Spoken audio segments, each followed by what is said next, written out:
Hello student, आपका स्वागत है पीएल इंस्टीट्यूट पर। मैं हूं पन्नालाल बाणिया और आज अपन करने वाले एसएससी कांस्टेबल जीडी 13 फरवरी 2025 को जो सेकंड शिफ्ट में मैथमेटिक्स का पेपर हुआ था उसका संपूर्ण एनालाइज। तो अभी तक आपने वीडियो को लाइक नहीं किया तो फटाफट वीडियो को लाइक कर दो, अपने दोस्तों के साथ शेयर कर दो, और अगर आप चैनल पर नए और चैनल को सब्सक्राइब नहीं किया तो फटाफट सब्सक्राइब करके साथ में बेल आइकन जरूर दबा दो, जिससे वीडियो का हर नोटिफिकेशन आपको तुरंत मिले। अब देखिए, अपन देखेंगे किस टाइप के सवाल आए थे, किस प्रकार हमें स्टेप बाय स्टेप सवालों की ओर बढ़ना है।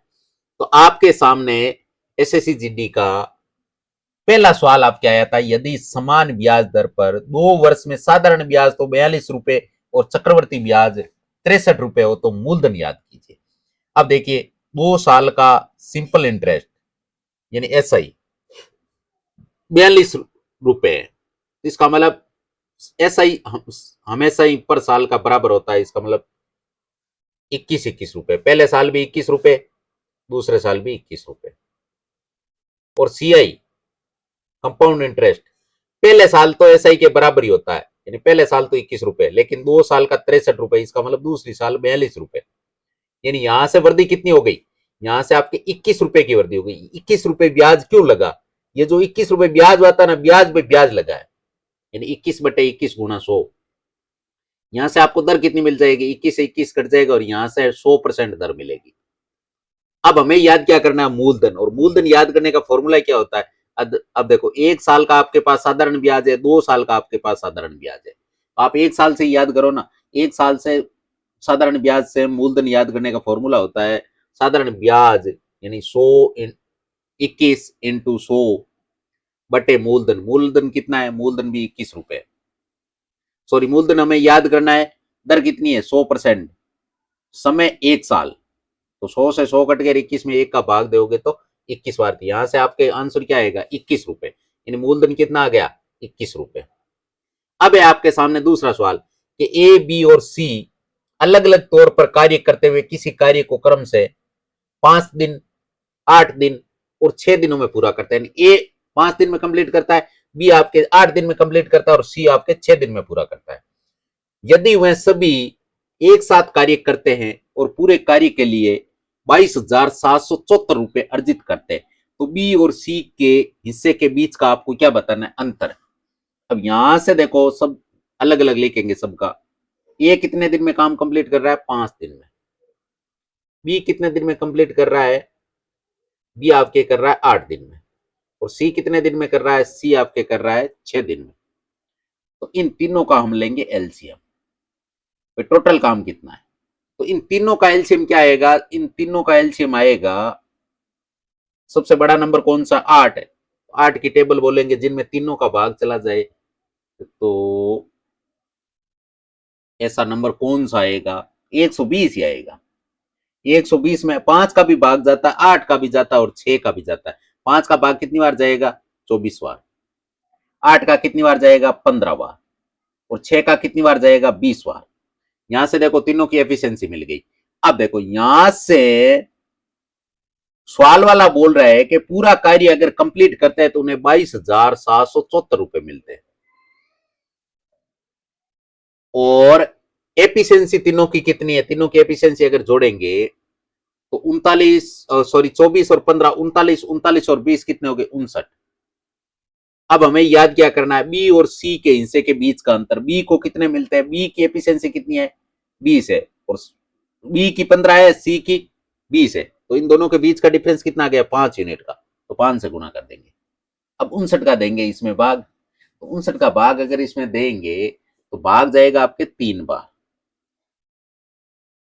कितनी बार जाएगा? 3 बार। और यहां से जब 3 बार भाग जाएगा तो कितना आएगा? 177। 177 का मतलब 23 और 27 कितने हो गए? 50।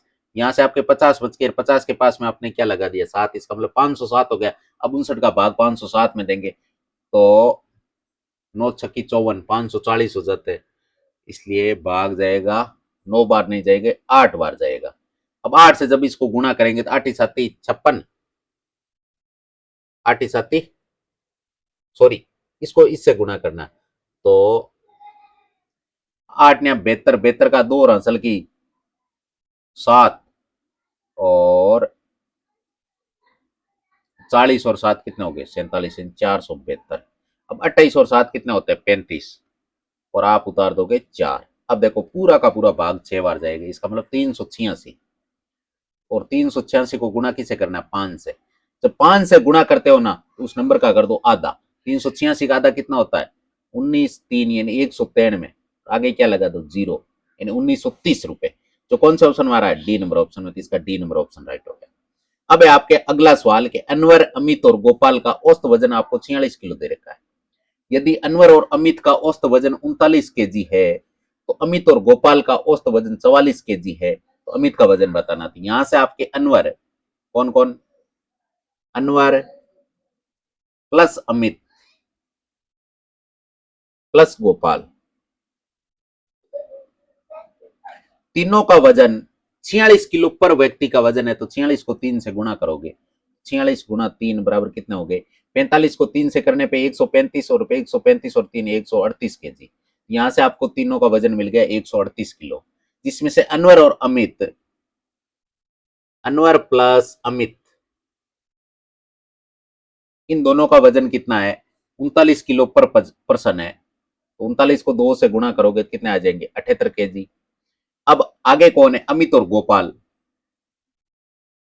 अमित प्लस गोपाल,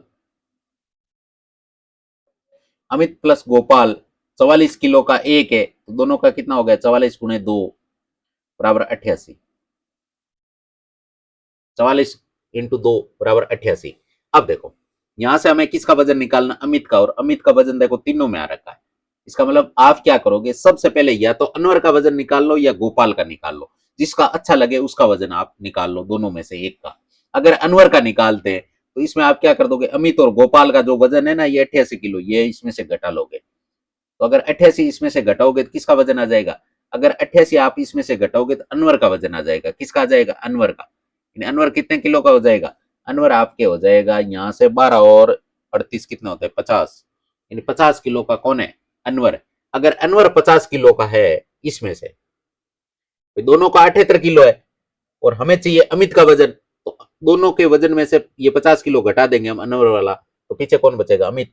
अमित कितना आ जाएगा 28 किलो का, कितने किलो का 28 किलो, यानी सी नंबर ऑप्शन राइट होगा।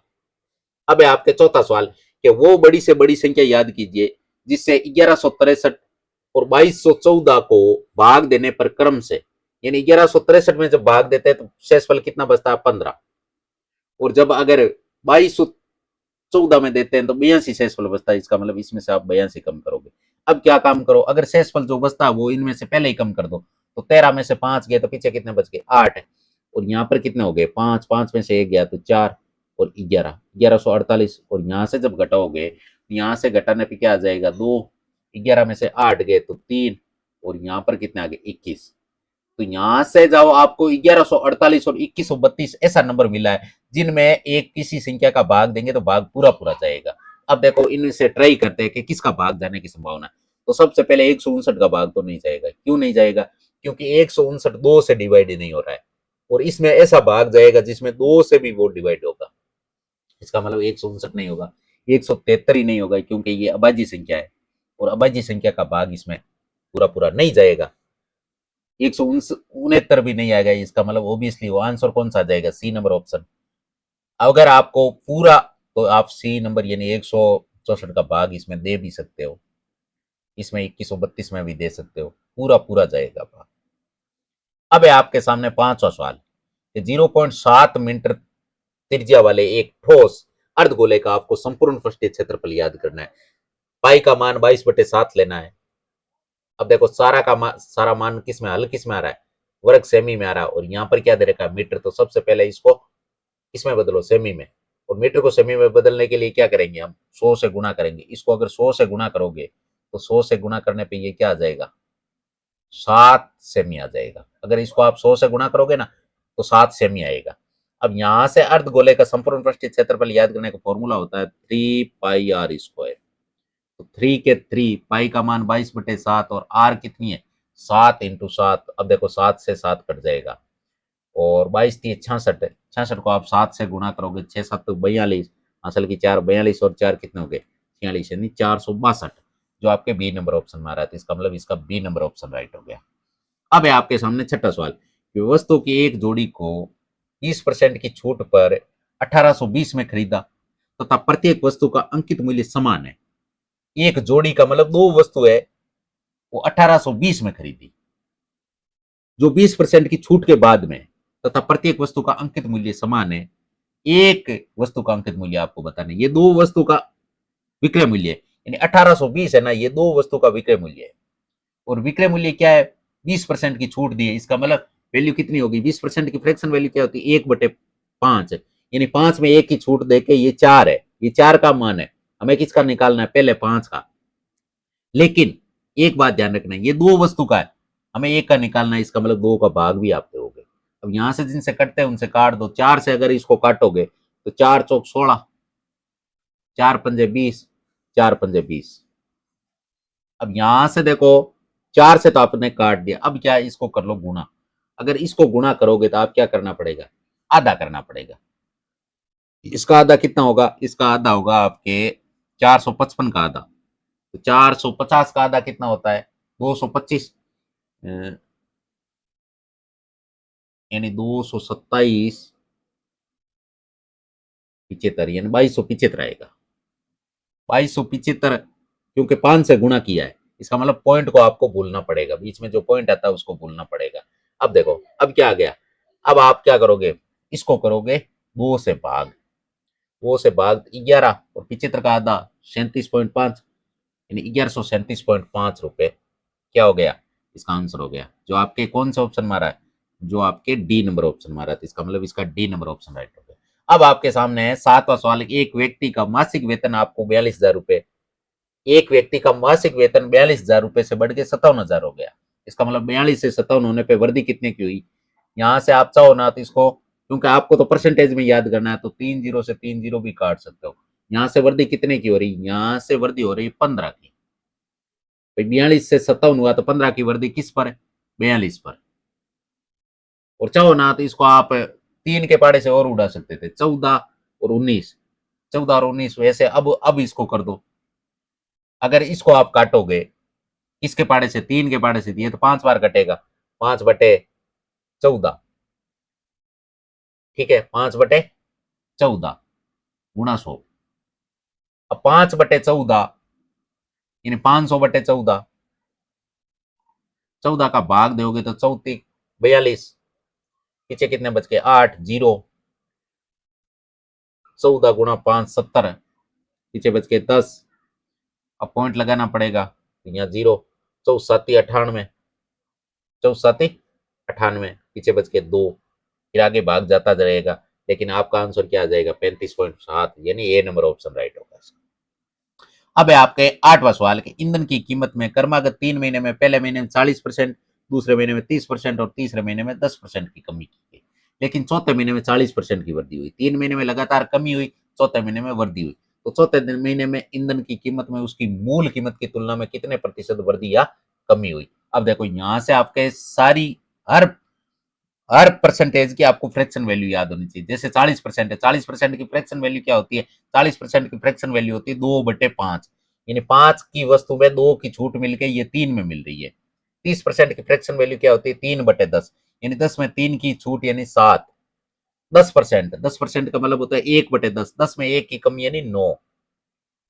लेकिन चौथे महीने में क्या हुआ? वृद्धि हुई। कितनी हुई?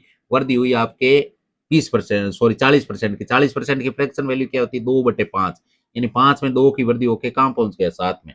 अब देखो, कहीं तिरछे अगर कोई कट रहे तो काट सकते हो, एक साइड नहीं काटना आपको, तिरछे काटना। तिरछे कोई कट रहे? नहीं कट रहे। इसका मतलब 50, 500, 500 को 5 से गुणा करोगे तो आप 2500, यहां से आपका आंसर आ गया 2500। इसका गुणा करेंगे तो 21 इंटू 63। तो सबसे पहले आप क्या करो, 21 इंटू 21 कितने होते हैं? 441, और 441 को 3 से गुणा कर दो तो कितने हो गए? 3, और 4×3 = 12, 4×3 = 12, 13, यानी 1323।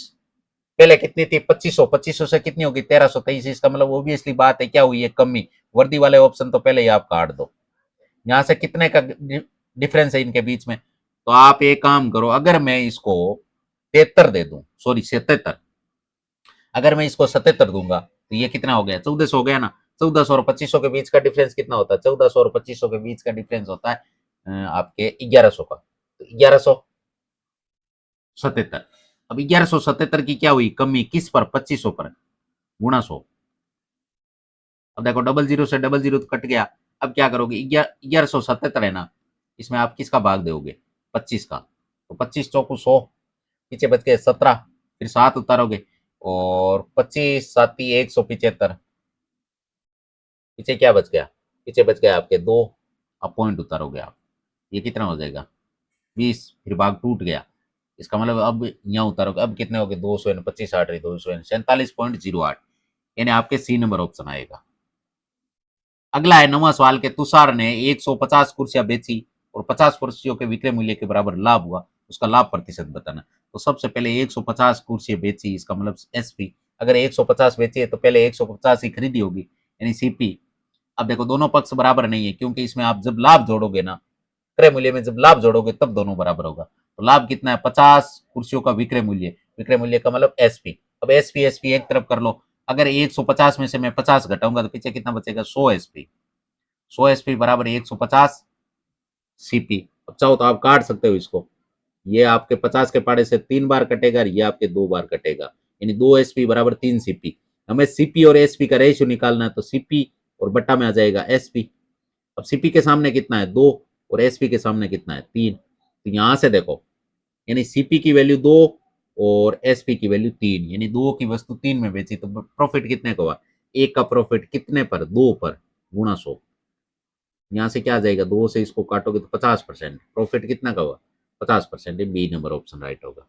अब है आपके 10वां सवाल कि एक दुकानदार ने 500 में एक वस्तु खरीदी और 24% लाभ प्राप्त करने के लिए उसे किस मूल्य पर बेचना चाहिए? अब 24% का लाभ 500 पर खरीदना चाह रहा है, तो लाभ कितना होगा? तो 500 का आप 24% निकाल लो, बटे 100। डबल जीरो से डबल जीरो 24 पानी 120, 120 रुपए का लाभ कमाना चाह रहा, 500 में खरीदिए तो बेचेगा कितने में? 620 में। कितने में बेचेगा? 620 में। अब है आपके 11वां सवाल के दो संख्याओं का आपको एलसीएम और एचसीएफ का, एलसीएम और एचसीएफ का 126 गुना है, एलसीएम एचसीएफ का 126 गुना है। यदि उनका एचसीएफ आपको कितना दे रखा है? एचसीएफ आपको दे रखा है 7, तो एलसीएम कितना आएगा? एलसीएम आएगा आपके 7 गुना 126। और दोनों संख्याओं के बीच का अंतर एचसीएफ का 5 गुना, दोनों संख्या। इसका मतलब अगर 7 एचसीएफ है तो नंबर वो ऐसा आएगा जो 7 से कटेगा, इसका मतलब 7 तो उनमें उभयनिष्ठ गुणनखंड आएगा, इसका मतलब 7 ए मान लो और 7 बी मान लो। यहां पर मान ए और बी की जगह कुछ भी हो सकता है, लेकिन एक तो 7 बार आएगा। अब देखो दोनों संख्याओं के बीच का डिफरेंस है ना, वो कितना है? यानी 7 ए माइनस 7 बी बराबर क्या है? एचसीएफ का 5 गुना। एचसीएफ कितना है? 7, तो 7 पंजा 35 है। यहां से आप 7 कॉमन लोगे तो ए माइनस बी की वैल्यू क्या आ जाएगी? ए माइनस बी की वैल्यू आएगी 35। 7 से आप इसको काट दोगे तो कितनी बार कटेगा? ए माइनस बी की वैल्यू कितनी आ जाएगी? ए माइनस बी की वैल्यू आ जाएगी आपके 5, यानी दोनों का डिफरेंस दोनों नंबरों का 5 है। आपको क्या बताना है? उन संख्याओं का गुणनफल बताना है, दोनों संख्याओं का गुणनफल बताना है। तो 1 मिनट, अगर आप इस हिसाब से भी इसको अगर सॉल्व करते हो तो, या फिर आप देखो एक काम करो, अगर दोनों संख्याओं का गुणनफल आपको चाहिए, इसका मतलब इसका और इसका गुणनफल निकालोगे, इसका मतलब 7 तो इसमें कॉमन आएगा, इसका मतलब वो संख्या ऐसी होगी, ऑब्वियसली बात है कि इसमें 7 का भाग तो पक्का जाएगा। तो पहले ऑप्शनों में ट्राई कर लो कि 7 का भाग कितने ऑप्शन में जा रहा है, फिर आगे बढ़ते। तो 7 का भाग अगर इसमें दोगे तो 7 8 56, पीछे बच के आपके 5, 8 बार गया 2, 56, 56 57 में से 56 गया तो 1 बच गया, 7 दूनी 14, इसमें पूरा का पूरा जा रहा है। अब देखते हैं आगे और ट्राई करते हैं, ये तो वैसे सही हो रहा है, आगे और देखते हैं। 7 का भाग इसमें, इसमें नहीं जा रहा है, इसमें 7 दूनी 14 नहीं जा रहा है, इसमें 9 7 63 1, इसमें भी नहीं जा रहा। अच्छा, तो इसका मतलब इसका ए नंबर ऑप्शन राइट होगा, नहीं तो आप पूरा सोल्व करते, नहीं तो आपको एक ही ऑप्शन मिल गया। इसका मतलब हमें तो आंसर से मतलब है, हमें कोई अवार्ड नहीं मिलने वाला, हमें कोई मेडल नहीं मिलने वाला, हमें तो आंसर से मतलब है, वो आंसर यहाँ से हमें मिल गया। अब बढ़ेंगे अगले सवाल की ओर। एक धारा की चाल है वो 9 किलोमीटर प्रति घंटा है, एक नाव द्वारा धारा के अनुकूल 28 किलोमीटर की दूरी और धारा के प्रतिकूल 20 किलोमीटर की दूरी है वो 8 घंटे में तय करती है। इस स्तर जल में नाव की चाल बतानी है, यानी ये सारी चाल आपके क्या है, इस स्तर जल में नाव की चाल है। इसका मतलब आपके क्या होगा, अनुकूल, अनुकूल का मतलब जिसमें नाव की चाल और धारा की चाल दोनों जुड़ेगी। 28 में जब आप भाग दोगे तो इसमें क्या आएगा, यानी नाव की चाल तो कितनी है एक्स और धारा की चाल कितनी है 9, और वापस आते टाइम यानी अनुकूल प्रतिकूल क्या है कितनी है 20, 20 में क्या हो जाएगा या माइनस हो जाएगा तो एक्स माइनस 9। अब यहां से आपको क्या करना है, पूरा अगर इसको सोल्व करोगे तो इसका आंसर क्या आएंगे 8 घंटे आएंगे। आप एक काम करो ना, इसको जब पूरा सोल्व करोगे तो इसमें टाइम ज्यादा लगेगा। एक्स की वैल्यू ये सारी यहाँ से मान उठाओ, यहाँ रख के चेक करो यहाँ से कौन सा आंसर फिट होगा। 6 तो आएगा ही नहीं, क्योंकि 6 में से आप 9 घटाओगे तो आंसर माइनस का आ रहा है। इसका मतलब ये तो संभव नहीं है, क्योंकि 6 में से 9 नहीं घटा सकते हो आप। अब 9 में से 9 घटाओगे तो भी 0 आएगा, और 20 में अगर 0 का भाग दोगे तो उत्तर अनंत आएगा। इसका मतलब ये भी नहीं हो सकता है। इसका मतलब अब ऑप्शन बचे आपके सामने दो, दोनों में सबसे पहले 14 की ट्राई करते हैं। 14 और 9 कितने होते हैं 23, और 23 एक अभाज्य संख्या है।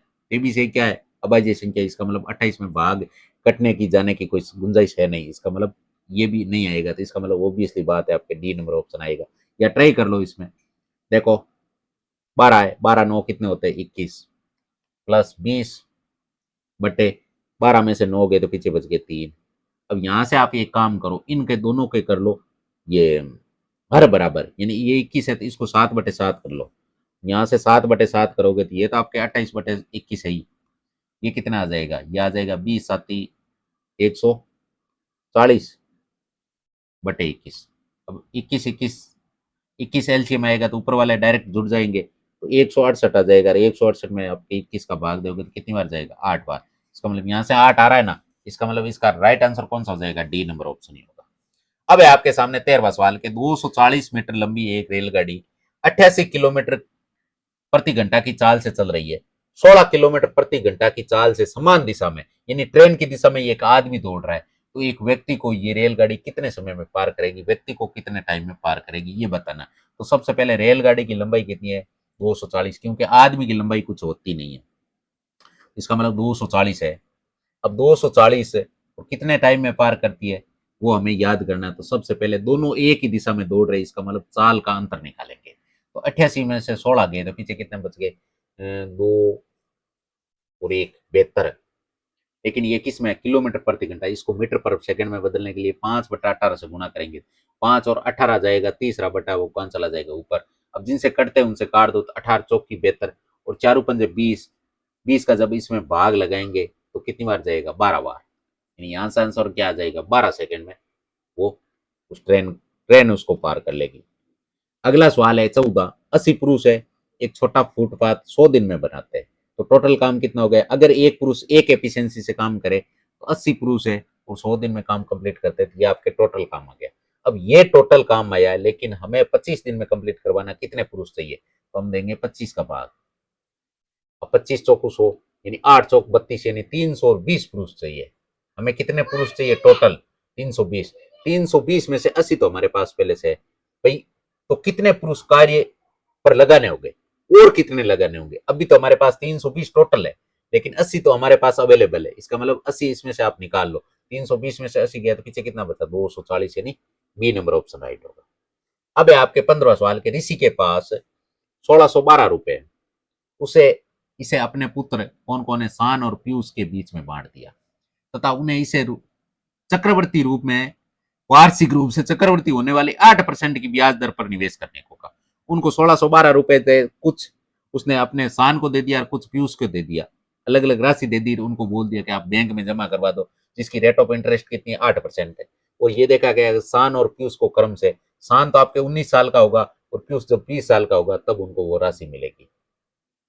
20 साल के बाद, भाई शान को 19 साल के बाद मिलेगी और पीयूष को 20 साल। इसका मतलब पीयूष की राशि ज्यादा टाइम रहेगी, शान की राशि कम टाइम रहेगी, 1 साल का इनके बीच का डिफरेंस है।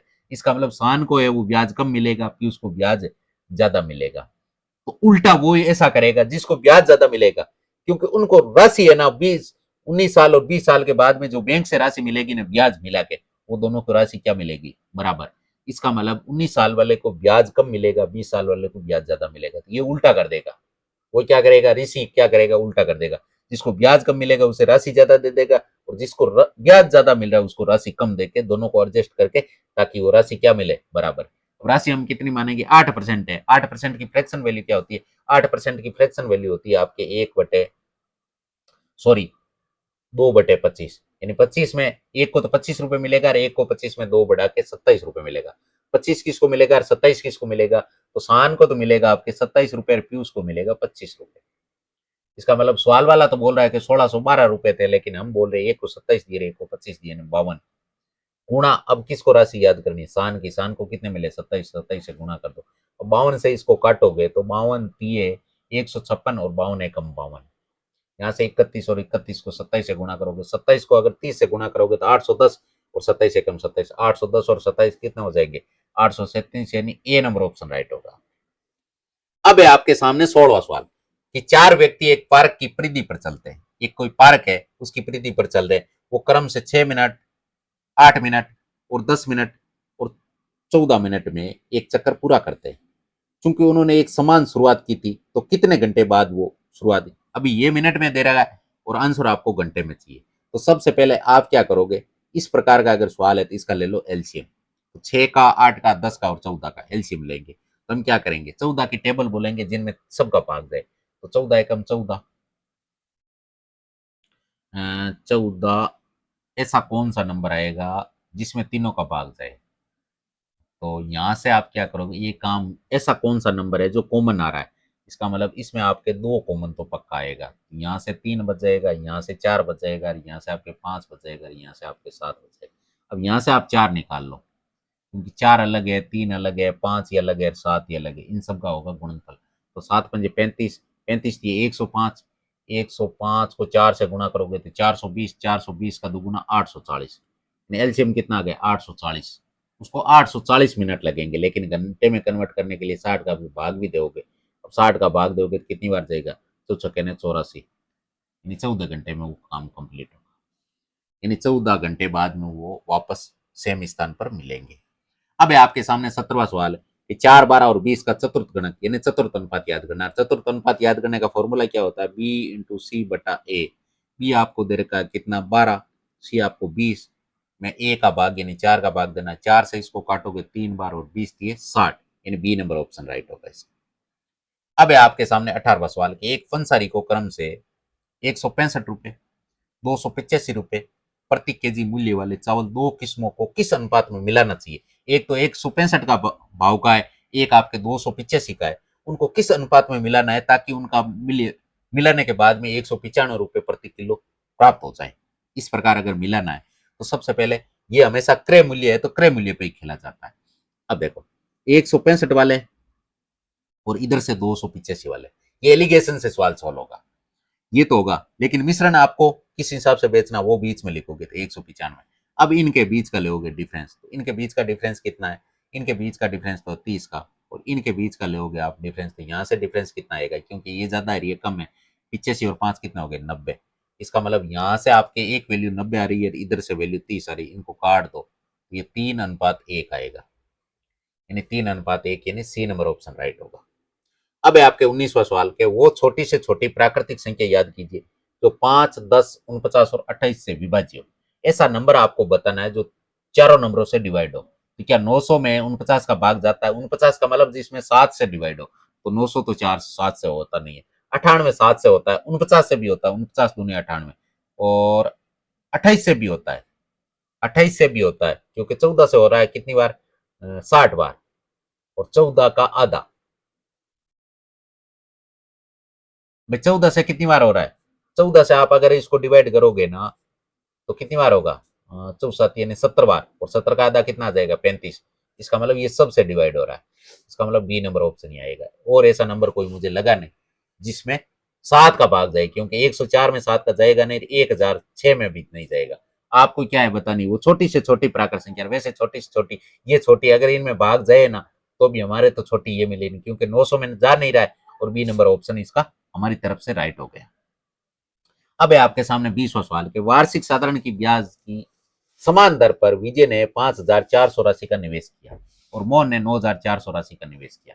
यदि 6 वर्ष के अंत में मोहन को विजय से ₹600 अधिक ब्याज मिला। तो वार्षिक ब्याज की दर बतानी। इसने ₹5,400 लगाए, इसने 9,400 लगाए। यहां से इन दोनों के बीच में डिफरेंस कितने का आ रहा है? 4,000 का। यानी इसने मोहन ने ₹4,000 ज्यादा लगाए, विजय से मोहन ने ₹4,000 ज्यादा लगाए। यदि 6 वर्ष के बाद में देखा गया तो मोहन को विजय से ₹600 ज्यादा मिले। क्यों मिले? क्योंकि इसने पैसे ज्यादा लगाए थे और बाकी दर और समय सेम ही था। हमें क्या दर याद करनी है? दर याद करने का फॉर्मूला क्या होता है? साधारण ब्याज। साधारण ब्याज कितना? 600 गुणा 100 बटा मूलधन। तो मूलधन कितना है? ये 600 किस पे ब्याज मिला है? 4,000 पे गुणा समय। समय कितना है? 6। अब जिनसे कटते हैं उनसे काट दो। देखो 2 जीरो से 2 जीरो गया, 1 जीरो से 1 जीरो कट गया और 6 से आप इसको काटोगे तो ये 10 बार कटेगा और आपके पास ये 2 से और काट दोगे तो 5/2 आ जाएगा और 5/2 का मतलब होता है 2.5%। यानी आपके ए नंबर ऑप्शन राइट होगा। इसी के साथ आज का ये पेपर कंप्लीट हुआ। अगर आपको आज का सॉल्यूशन समझ में आया हो और पेपर शानदार लगा हो तो नीचे आपको एक प्यारा सा कमेंट करना है और अगर आपको किसी प्रकार का कोई सुझाव देना है तो भी नीचे आपको कमेंट करना है। अभी तक आपने वीडियो को लाइक नहीं किया तो फटाफट वीडियो को लाइक कर दो, अपने दोस्तों के साथ शेयर कर दो और चैनल को सब्सक्राइब नहीं किया तो चैनल को भी सब्सक्राइब कर लो और साथ में जो बेल नोटिफिकेशन है उसे भी ऑन कर लो ताकि वीडियो का हर नोटिफिकेशन आपको तुरंत मिले। All the best, take care, bye bye, जय हिंद, जय भारत।